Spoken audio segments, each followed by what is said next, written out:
ಚಿಕ್ಕಮಗಳೂರು ನಗರದಲ್ಲಿ ಕಾನೂನು ಉಲ್ಲಂಘಿಸಿ ಬೈಕ್ ಮತ್ತು ಸೈಕಲ್ ವೀಲಿಂಗ್ ಮಾಡುತ್ತಿರುವವರ ವಿರುದ್ಧ ಕಠಿಣ ಕ್ರಮ ಕೈಗೊಳ್ಳಬೇಕು ಎಂದು ಒತ್ತಾಯಿಸಿ ಕರ್ನಾಟಕ ರಕ್ಷಣಾ ವೇದಿಕೆ ವತಿಯಿಂದ ಶಂಕರಾಪುರ ವಾರ್ಡ್ ನಿವಾಸಿಗಳು ಹೆಚ್ಚುವರಿ ಪೊಲೀಸ್ ಅಧೀಕ್ಷಕರಾದ ಜಯಕುಮಾರ್ ಅವರಿಗೆ ಮನವಿ ಸಲ್ಲಿಸಿದರು. ಚಿಕ್ಕಮಗಳೂರು ನಗರದಲ್ಲಿ ನಡೆಯುತ್ತಿರುವ ಮತ್ತು ಅಜಾಗರೂಕ ಬೈಕ್ ಚಾಲನೆ ಹಾಗೂ ಅಪಾಯಕಾರಿ ವೀಲಿಂಗ್ ಬಗ್ಗೆ ಕಳವಳ ಮತ್ತು ಆತಂಕ ವ್ಯಕ್ತಪಡಿಸುತ್ತಾ ಕೆಲವು ಪುಂಡ ಯುವಕರು ಗುಂಪುಗಟ್ಟಿಕೊಂಡು ಜನನಿಬಿಡ ಪ್ರದೇಶ ಮತ್ತು ವಾಹನದ ಕಡೆ ಇರುವ ರಸ್ತೆಯಲ್ಲಿ ಸಂಚಾರಿ ನಿಯಮಗಳನ್ನು ಉಲ್ಲಂಘಿಸಿ ಮತ್ತು ಕಾನೂನಿನ ಭಯ ಗೌರವ ಇಲ್ಲದೆ ರಾಜಾರೋಷವಾಗಿ ವಿನಾಕಾರಣ ಬೈಕ್ನಲ್ಲಿ ಸುತ್ತಾಡುತ್ತಾ ಜೋರಾದ ಶಬ್ದ ಮಾಡುತ್ತಾ ಸಾರ್ವಜನಿಕರಿಗೆ ಮತ್ತು ವಾಹನ ಸವಾರರಿಗೆ ಉಪಟಳ ಕೊಡುತ್ತಿದ್ದಾರೆ ಎಂದು ಕರ್ನಾಟಕ ರಕ್ಷಣಾ ವೇದಿಕೆ ಮಹಿಳಾ ಘಟಕ ಜಿಲ್ಲಾ ಪ್ರಧಾನ ಕಾರ್ಯದರ್ಶಿ ನಾಗಲತಾ ಆರೋಪಿಸಿದರು. ನಮ್ಮ ವಾರ್ಡಲ್ಲಿ ಸಂಜೆ ಆದರೆ ವೀಲಿಂಗ್ ಮಾಡೋದು ಮತ್ತು ಸೈಲೆನ್ಸರ್ ಬೈಕ್ಗಳನ್ನ ಓಡಿಸೋದು ಅದು ಇದಾಗಿ ತಡೆ ಹಿಡಿದಿದ್ರು ಕೂಡ ಸೈಲೆನ್ಸರ್ ಬೈಕ್ನ ಹಾಕ್ಕೊಂಡು ಹೋಗ್ತಾರೆ. ಮತ್ತು ಅಕ್ಕಪಕ್ಕದವ್ರಿಗೆಲ್ಲ ತೊಂದರೆ ಆಗ್ತಾಯಿದೆ.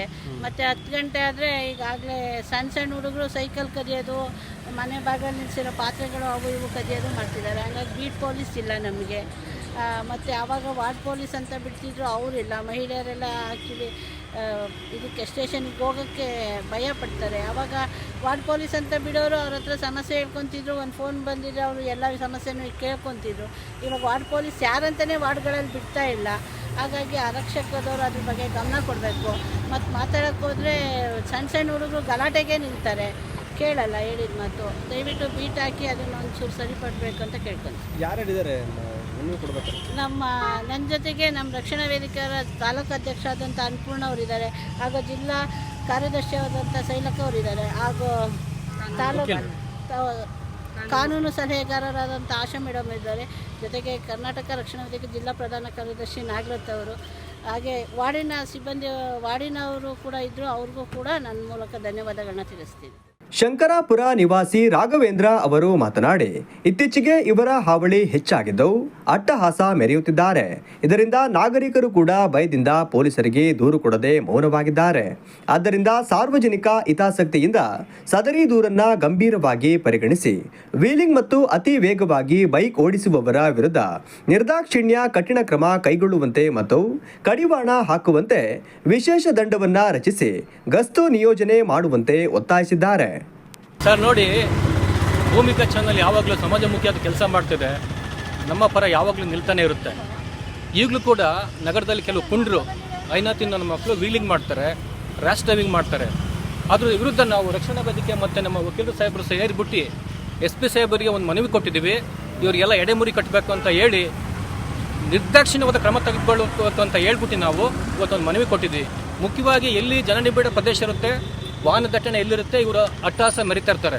ಹಂಗಾಗಿ ಇವ್ರು ಕೂಡಲೇ ಎಲ್ಲ ವಾಹನಗಳನ್ನ ಸೀಸ್ ಮಾಡಿ ಆ ವೆಹಿಕಲ್ ಮೇಲೆಲ್ಲ ಬುಲ್ಡರ್ಸ್ ಹತ್ತಿಸ್ಬೇಕು, ಇಲ್ಲ ಅವನ್ನ ಪರವಾನಗಿ ಜಪ್ತಿ ಮಾಡ್ಬೇಕಂತ ಹೇಳಿ ನಾನು ಒತ್ತಾಯ ಮಾಡ್ತೀನಿ. ನಾಗರಿಕರು ಕೂಡ ಇದ್ರ ವಿರುದ್ಧ ಧ್ವನಿ ಎತ್ತಬೇಕು. ನನಗೆ ಗೊತ್ತಿದೆ, ನಾಗರಿಕರು ಮಾತಾಡ್ತಾ ಇದ್ದರೆ, ರೋಡಿಗೆ ಇಳಿದೇ ಇದ್ದರೆ ಈ ಪುಂಡ್ರಿಗೆ ಎಡಮುರಿ ಕಟ್ಟಲಿಕ್ಕೆ ಸಾಧ್ಯ ಇಲ್ಲ ಅಂತ ಹೇಳ್ತಾ, ಇನ್ಮೇಲೆ ಆದರೂ ಕೂಡ ಪೊಲೀಸರು ಇದ್ರ ವಿರುದ್ಧ ಕೂಡಲೇ ಅವರಿಗೆ ಕ್ರಮ ಕೈಗೊಳ್ಬೇಕು ಅಂತ ನಾನು ಪೊಲೀಸ್ ಇಲಾಖೆನ ಒತ್ತಾಯಿಸ್ತಿದ್ದೀನಿ. ಅಸ್ತ್ರ ಇದ್ದಾಗೆ ಅವರು ಟಿಪಿಕಲ್ ಆದ ಡ್ಯೂಟಿ ಮಾಡ್ತಾರೆ. ಈ ಹುದ್ದೆ ಇದೆಯಲ್ಲ ಎಲ್ಲಕ್ಕಿಂತ ಒಂದು ವಿಶಿಷ್ಟವಾಗಿರುತ್ತೆ. ನಾನು ಅದನ್ನು ಲೈಕ್ ಮಾಡ್ತೀನಿ. ಯಾಕಂತಂದರೆ ಪೊಲೀಸ್ ಇಲಾಖೆ ಕೂಡ ಭರವಸೆ ಅಂತ ನಾನು ಮೊದಲೇ ಹೇಳಿದ್ದೀನಿ. ಇವರು ಚಳಿ ಗಾಳಿ ಬಿಸಿಲು ಲೆಕ್ಸದೆ ತನ್ನ ವೈಯಕ್ತಿಕ ಜೀವನ ಬದಿಗಿಟ್ಟು ಪರ ಸೇವೆಗೆ ಮುಡುಪಾಗಿರ್ತಾರೆ. ಅದಕ್ಕೆ ನನಗೆ ಹೆಮ್ಮೆ ಇದೆ, ನನಗೆ ಭರವಸೆ ಇದೆ.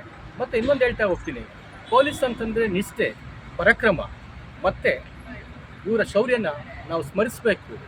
ಇದಕ್ಕೋಸ್ಕರ ನಾವು ಋಣಿಯಾಗಿರಬೇಕು ಅಂತ ನಿಮ್ಗೆ ಹೇಳ್ತೀನಿ. ಇದು ಪೊಲೀಸ್ ಇಲಾಖೆಗೆ ನಾನು ಸ್ವಾಗತ ಕೊಡ್ತೀನಿ. ಆದರೆ ಈ ಪುಂಡ್ರ ವಿರುದ್ಧ ನೀವು ಎಡೆಮುರಿ ಕಟ್ತಾ ಇದ್ದರೆ ನಾನು ಏಕಾಂಗಿಯಾಗಿ ಹೋರಾಟ ಮಾಡ್ತೀನಿ. DIG ಅವ್ರಿಗೆ ಕೂಡಲೇ ಪತ್ರ ಬರೀತೀನಿ, ನಾನು ಒಬ್ಬನೇ ಪತ್ರ ಬರೀತೀನಿ. ನೀವು ಮನವಿಗೆ ಸ್ಪಂದಿಸಲೇಬೇಕು. ಈ ವಿಚಾರಗಳನ್ನು ನೀವು ರಾಷ್ಟ್ರವ್ಯಾಪಿಯಾಗಿ ರಾಜ್ಯವ್ಯಾಪಿಯಾಗಿ ಪ್ರಚಾರ ಮಾಡಿ ಈ ಪುಂಡ ಪೋಖ್ರಿಗಳಿಗೆಲ್ಲ ವಿಚಾರ ಮುಟ್ಟಿಸಿ ಎಡೆಮುರಿ ಕಟ್ಟಲೇಬೇಕು ನೀವು ಅಂತ ಹೇಳ್ತಾ ನಾನು ಭೂಮಿಕಾ ಚಾನಲ್ಗೆ ಧನ್ಯವಾದಗಳನ್ನ ಹೇಳ್ತೀನಿ. ಮನವಿ ಸಲ್ಲಿಸುವ ಸಂದರ್ಭದಲ್ಲಿ ಕರ್ನಾಟಕ ರಕ್ಷಣಾ ವೇದಿಕೆ ಜಿಲ್ಲಾ ಪ್ರಧಾನ ಕಾರ್ಯದರ್ಶಿ ಕುಮಾರ್ ಶೆಟ್ಟಿ, ಕರ್ನಾಟಕ ರಕ್ಷಣಾ ವೇದಿಕೆ ಮಹಿಳಾ ಘಟಕ ತಾಲೂಕು ಅಧ್ಯಕ್ಷರಾದ ಅನ್ನಪೂರ್ಣ, ಜಿಲ್ಲಾ ಕಾರ್ಯದರ್ಶಿ ಶೈಲಾ, ಕಾನೂನು ಸಲಹೆಗಾರರಾದ ಆಶಾ ಮುಂತಾದವರು ಉಪಸ್ಥಿತರಿದ್ದರು.